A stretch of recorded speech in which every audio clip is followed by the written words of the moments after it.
महानगरपालिका शिक्षण विभाग व्हर्च्युअल सेंटरमध्ये आपले सर्वांचे हार्दिक स्वागत करत आहे. मी व्हर्च्युअल विषय मार्गदर्शक शोभावती यादव. आज आपण मराठी अक्षर भारती या विषयातील एका घटकाचा अभ्यास करणार आहोत. तर चला आज आपण त्या घटकाला सुरुवात करूया.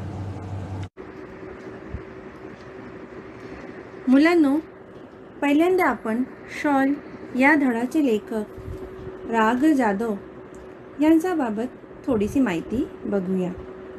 प्रोफेसर राग जाधव यांचा जन्म 1932 मध्ये झाला होता आणि मृत्यू 2016 मध्ये झाली होती. यांचं पूर्ण नाव आहे प्रोफेसर रावसाहेब गणपतराव जाधव. चला आता बघूया यांच्याबाबत थोडीशी साहित्यिक माहिती. राग जाधव हे कवी, समीक्षक, ललित लेखक होते. साहित्याची जाण आणि बहुआयामी समीक्षा वृत्ती यातून यांची समीक्षा विकसित झाली. व्यापक वाङ्मयीन दृष्टिकोन आणि चिंतनात्मकता ही त्यांच्या समीक्षेची वैशिष्ट्ये आहेत. त्यांच्या समीक्षा विषयक लेखनाची 30हून अधिक पुस्तके आहेत. त्यांचे साहित्यिक आणि सामाजिक संदर्भ, आनंदाचा डोह, निळी पहाड, आधुनिक मराठी कवयित्रींची कविता, साठोत्तरी मराठी कविता व कवी, आगळी वेगळी नाटकं ही काही समीक्षात्मक पुस्तके आहेत मुलांनो. आणि वियोग ब्रह्म, मावळतीच्या कविता हे कविता संग्रह आहे. हे इत्यादी लेखन प्रसिद्ध आहे. 1970 ते 1990 या काळात ते विश्वकोशाच्या संपादनात सहभागी होते. मुलांनो, तुमच्यासमोर हे काही प्रसिद्ध समीक्षात्मक पुस्तके आहेत. त्यांची साठोत्तरी मराठी कविता व कवी, साहित्य व सामाजिक संदर्भ, आधुनिक मराठी व कवयित्रींची कविता, आनंदाचा डोह, निळी पहाट. विद्यार्थी मित्रांनो, प्रोफेसर राग जाधव यांची रुची अध्यापन कार्यामध्ये पण होती.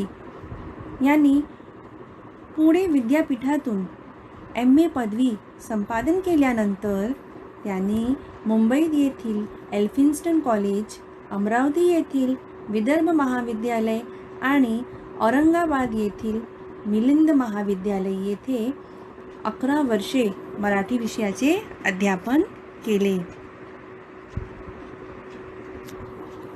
आता आपण शॉल या पाठाबाबत थोडीशी माहिती बघूया. लेखक राग जाधव यांनी शॉल या पाठाच्या माध्यमातून त्यांच्या आयुष्यात शॉल व त्या शालीवरून आलेले आपले अनुभव आपल्यासमोर मांडले आहेत. शॉल हा पाठ सुरू करण्याच्या आधी शॉल म्हणजे नेमकं काय, बच्चों शॉल का एक्चुअली मतलब क्या होता है यह जानना है. शॉल हे वस्त्र आहेत, परंतु शॉल हा पाठामध्ये फक्त वस्त्र नसून ते कोणाला तरी मिळालेला सम्मान, मान असतो, गौरव असतो.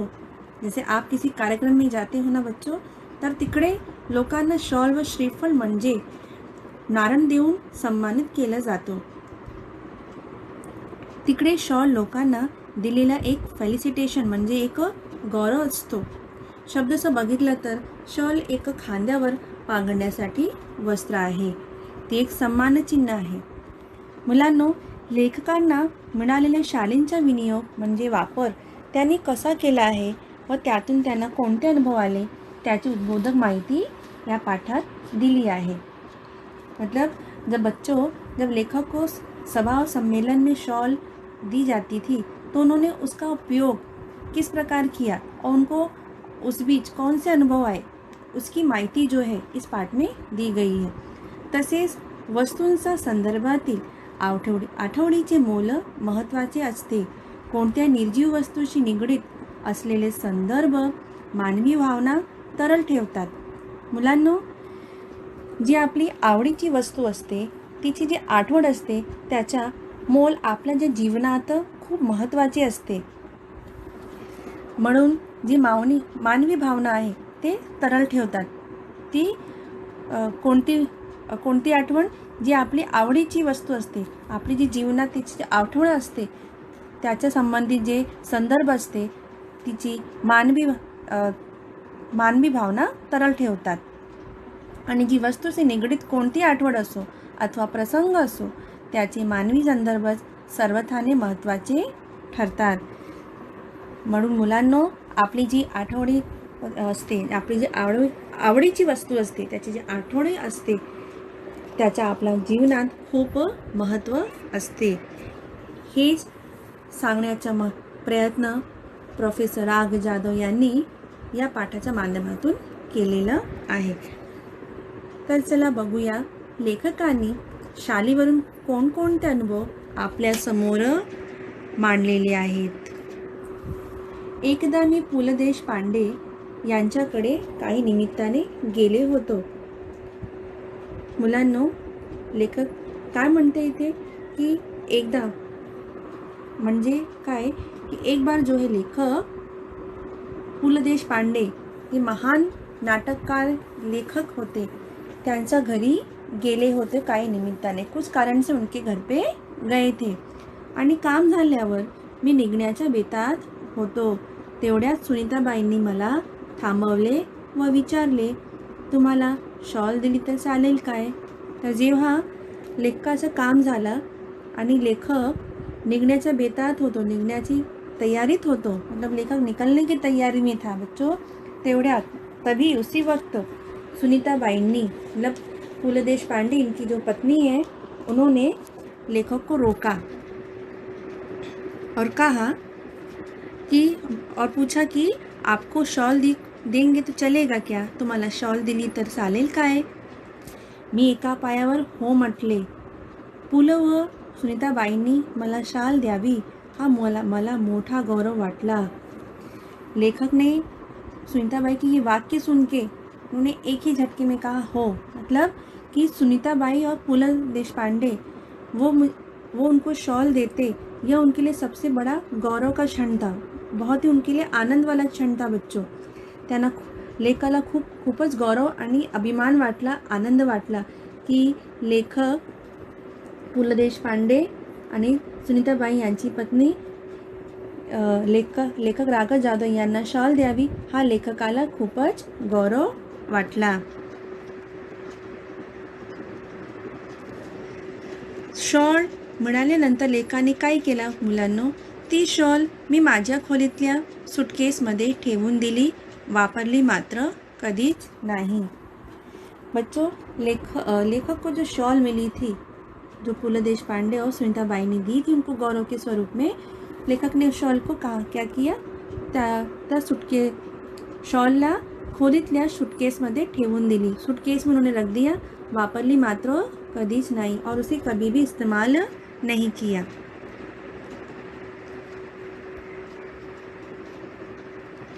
नंतर लेखाचा पुढचा अनुभव बघूया.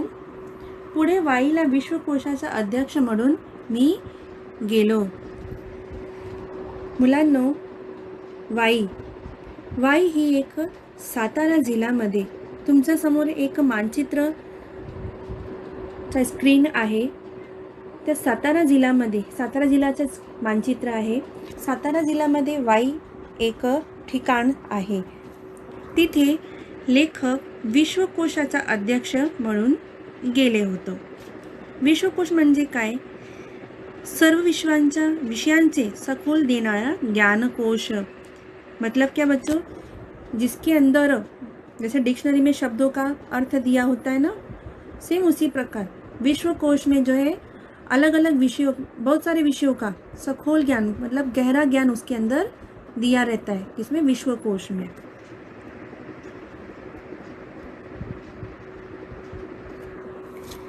तिथे नदीकाठच्या प्राज्ञशाळेच्या खोलीत मी राहत असे.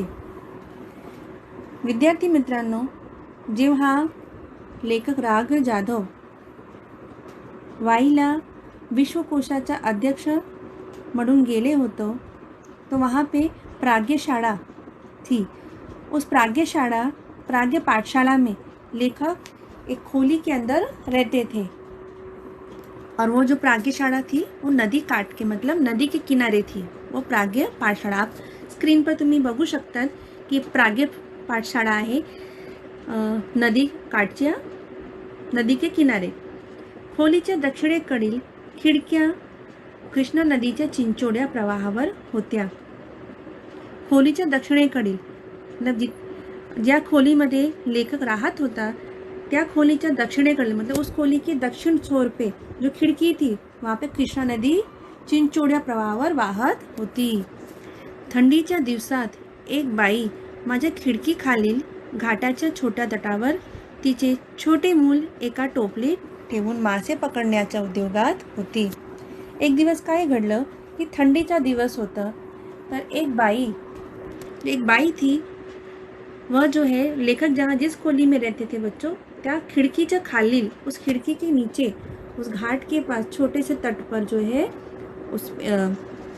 उस बाई ने अपने बच्चे को एका टोपलीत ठेवून एक टोपली म्हणजे काय टोकरी हम टोकरी बोलते हैं ना उस टोकरी ने जो है अपने बच्चे को उसने रखा था. आणि ती काय करत होती ती बाई जी होती मासे पकडण्याच्या उद्योगात होती. मतलब वो बाई जो है मच्छी पकड़ने के उद्योग में थी. मतलब मच्छी पकड़ने का उद्योग कर रही थी. तिचे बाळ कडाक्याच्या थंडीने कुडकुडत रडत होते. और उसका जो बच्चा था ठंडी का दिन था बच्चों तो उसका जो बच्चा है कुडकुडणे म्हणजे काय थरथर काप के रो रहा था. पण आई तिकडे बघत ही नव्हती और लेकिन उसकी आई जो है उस अपने बच्चे की ओर नहीं देख रही थी. हे सर्व कारुण्यपूर्ण दृश्य बघून लेखक खूपच संवेदनशील झालं. त्यांनी काय केलं मी सुटकेसमधील पुलकी शॉल काढली 5-50 रुपयांच्या नोटा काढल्या व त्या बाईला हाक मारली. लेखक ने क्या किया बच्चों सूटकेस मधील पुलकी शॉल काढली. सूटकेस में से पुलकी शॉल अपनी जो शोभनीय शॉल उनको जो मिली थी वह निकाले और 5-50 रुपयांच्या नोटा और 5-50 रुपये की नोट निकाले और त्या बाईला हाक मारली. उस बाई को आवाज़ दी. खिड़कीतून ते सर्व खाली दे और खिड़की से उन्होंने सारा चीज़ जो है रुपए और शॉल उस बाई को जो बच्ची पकड़ रही थी उस बाई को दे दिए. आणि काय म्हटले त्या बाळाला आधी शाळेत गुंडाळ आणि मग मासे मारत बस. पहले अपने बच्चे को शाळेत गुंडाल शॉल में लपेट लो. गुंडाल म्हणजे काय लपेटून घेणे. लपेट लो और इसके बाद मग मासे मारत बस. इसके बाद मच्छी मारते बैठो. या घटनेची ऊब पुलकी शाळेच्या उभेपेक्षा अधिक होती. मुलांनो ही जी घटना होती लेखक खूपच संवेदनशील झालं होतं म्हणून त्यांनी ती बाईला हाक मारली आणि खिडकीतून त्यांना जे शॉल मिळालेली होती ते दिले आणि त्या बाईला 5-50 रुपयांच्या नोटा पण दिलं.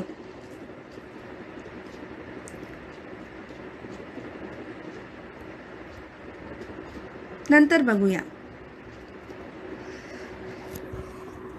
हे होतं लेखकाचा दुसरा अनुभव की लेखकनं कसं प्रकारे त्यांना जे शॉल भेटलेली होती त्यांना परोपकारसाठी वापरलं. आता बघूया लेखकाचा तिसरा अनुभव. कविवर नारायण सुर्वे खूप सभा संमेलने गाजवत. मुलांनो कविवर नारायण सुर्वे आपके लेसन में जो है कविवर नारायण सुर्वे की कविता है 2 दिवस जिन्होंने 2 दिवस ये कविता लिखी थी. ते खूप सभा सम्मेलने गाजवत. नारायण सुर्वे जो है खूप सभा सम्मेलन का आयोजन करते थे वहाँ पे जाते भी थे. पुढे काय झाले की पुढे ते साहित्य संमेलनाचे अध्यक्षही झाले. वो जो है आगे चलकर साहित्य सम्मेलन के अध्यक्ष बन गए. परिणामतः त्यांच्या कार्यक्रमांना अहोरात्र भरतीच असे. जिसका परिणाम क्या हुआ कि उनके कार्यक्रम में दिन रात जो है दर्शकों की भीड़ लगी होती थी उनके कार्यक्रम को देखने के लिए. आणि प्रत्येक कार्यक्रमात सन्मानाची शॉल व श्रीफळ त्यांना मिळत राही. और प्रत्येक कार्यक्रमात त्याने सन्मानाची शॉल त्याने जेवढे कार्यक्रम त्यांनी केले त्या कार्यक्रमात त्यांना जे हे सन्मानाची शॉल आणि श्रीफळ मिळत राहिले. उनको जो है कार्यक्रम में उन्होंने जितने इतने कार्यक्रम किए उसमें जो उनको सम्मान की शॉल और श्रीफल मिलते गए, मतलब उनके पास शॉल इकट्ठा होते गई, बहुत सारी शॉल होते गई. तर एकदा त्यांनी काय म्हणाले, ते म्हणाले लेखक राघव जाधव यांना की या शाली घेऊन घेऊन मी आता शालीन बनू लागलो, कि यह जो शॉल लेते लेते जो है मैं एक शालीन बनने लगा, मैं एक नम्र बनने लगा, मुझ में नम्रता आने लगी है.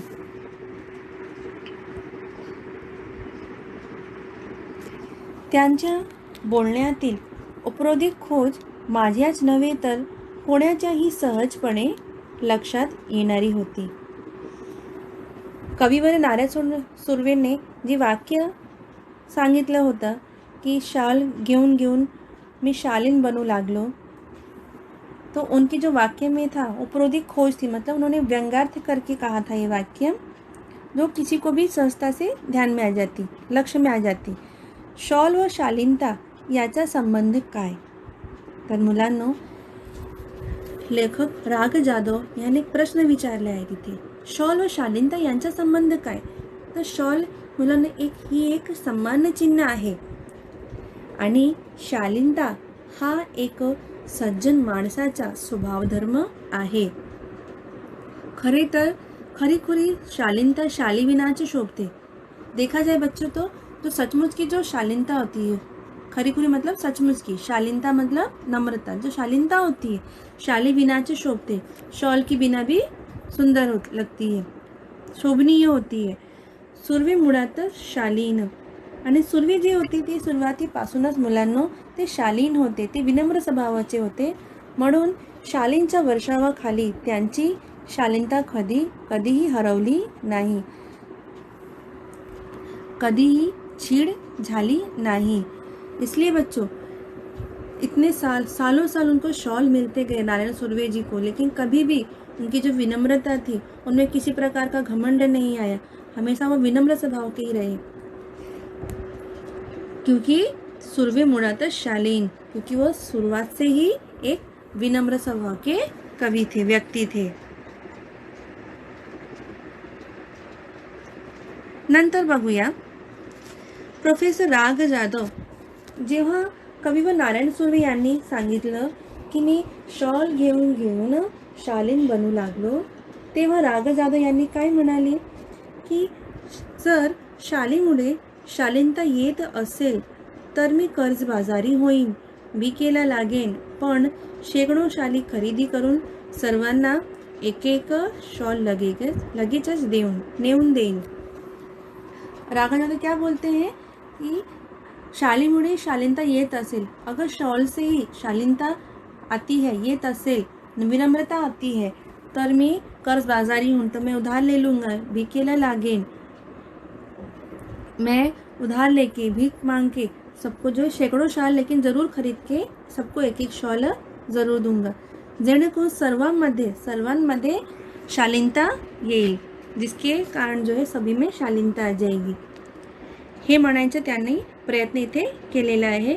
हे सर्व ऐकून कविवर नारायण सुर्वे मनापासून हंसला. ये सारी चीज़ें सुन के शालीन कवि, विनम्र कवि जो थे कविवर नारायण सुर्वे, ये सारी चीज़ें सुन के हंसने लगे. नंतर लेखकांनी काय सांगितले मुलांनो, शाळेमुळे शालीनता येते की जाते, या प्रश्नाची माझे उत्तर आहे जाते, असेच आहे.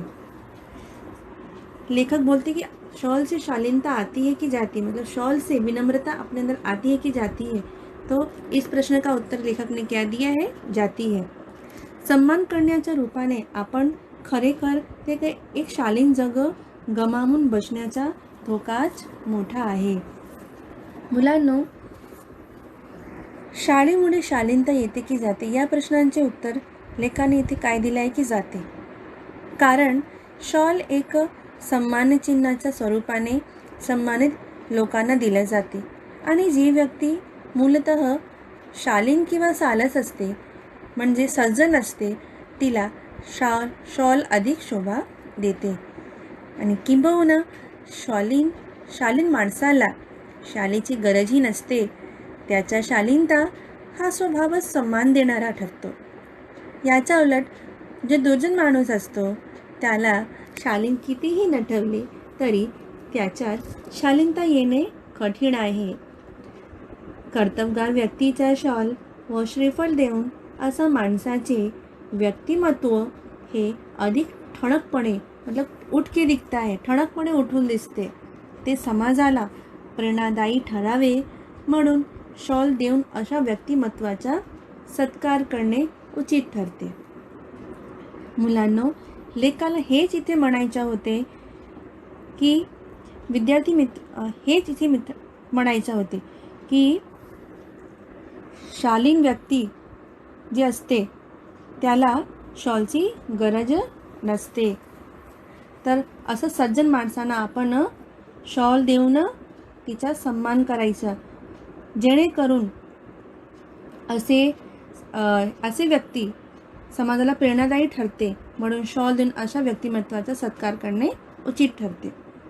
तर विद्यार्थी मित्रांनो, आज आपण इथेपर्यंत बघितलं की लेखकांनी त्यांना मिळालेले शाल जी पु ल देशपांडे व त्यांची पत्नी सुनीताबाई यांनी दिलं होतं, कशा पद्धतीने त्याचा वापर परोपकारासाठी केलं व कविवर नारायण सुर्वे यांच्याशी संबंध म्हणजे शालीची संबंधी आठवण कशा पद्धतीने आपल्या समोर मांडले हेही आपण बघितले. अशा प्रकारे आपण या घटकाचा अभ्यास केला. हा घटक सर्वांना उत्तम प्रकारे समजला असेल अशी आशा करतो. जर तुम्हाला हा घटक समजला नसेल तर तुम्ही यूट्यूबवर हा घटक पुन्हा पाहू शकता. याकरिता आपण आमच्या या यूट्यूब चॅनलला लाईक आणि सबस्क्राईब करायला विसरू नका. पुन्हा भेटूया पुढील घटकासाठी. धन्यवाद.